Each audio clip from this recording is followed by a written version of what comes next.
শাকিব খানের মন কোনোভাবেই ভালো করতে পারছে না লিটন মুস্তাফিজরা। হ্যাট্রিক হারে বিপর্যস্ত ঢাকা ক্যাপিটালস।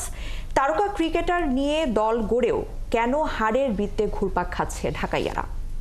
দলটার ঘাটতি কোথায় আর কিভাবে জয়ের মুখ দেখতে পারবে তারা? এসব প্রশ্নেরই উত্তর থাকছে মাহমুদুল হাসান সজীবের রিপোর্টে।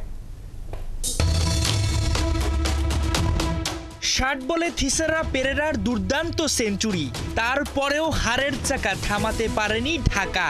দিন শেষে ফেসবুক পেজে আফসোস করা ছাড়া যেন আর কোনো উপায় নেই ফ্র্যাঞ্চাইজিটির। শাকিব খানের দল বলে কথা, কারি কারি টাকায় নির্মাণ করা হয়েছে থিম সং। দলে নেওয়া হয়েছে মুস্তাফিজ, লিটনদের মতো একাধিক তারকা ক্রিকেটার। ভক্ত সমর্থকদের মাঝেও দেখা গেছে তুমুল উদ্দীপনা। কিন্তু সবকিছু থেকেও যেন কিছু একটার অভাবে হারের বৃত্ত থেকে বের হতে পারছে না ঢাকা। প্রথম ম্যাচে ৪০, দ্বিতীয়টাতে ৭ উইকেটে আর তৃতীয় ম্যাচে ২০ রানে হার।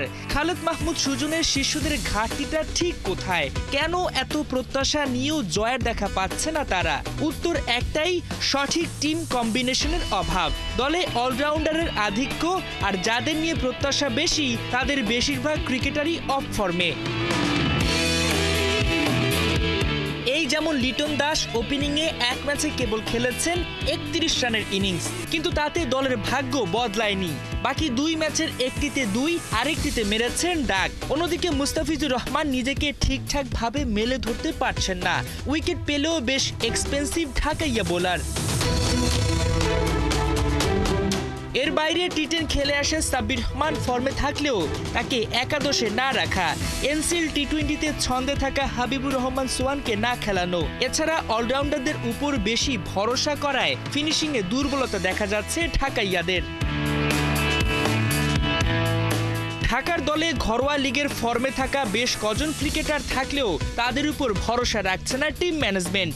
এই যেমন মেহেদী হাসান রানা, এনসিএলে দারুণ বোলিং করেছেন তিনি, অথচ তাকে নিয়ে ভাবার যেন সুযোগই নেই দলটার। দিন শেষে বিদেশিদের উপর ভরসা, লোকাল ক্রিকেটাররা ফর্মে থাকলেও তাদের উপর আস্থা না রাখার ফলটাই যেন পাচ্ছে ঢাকা। এখন দেখার পালা সিলেট পর্বে কম্বিনেশন বদলায় কিনা দলটা, সেই সঙ্গে প্রথম জয়ের দেখা পায় কিনা শাকিব খানের দল। মাহমুদুল হাসান সজীব, ৭১।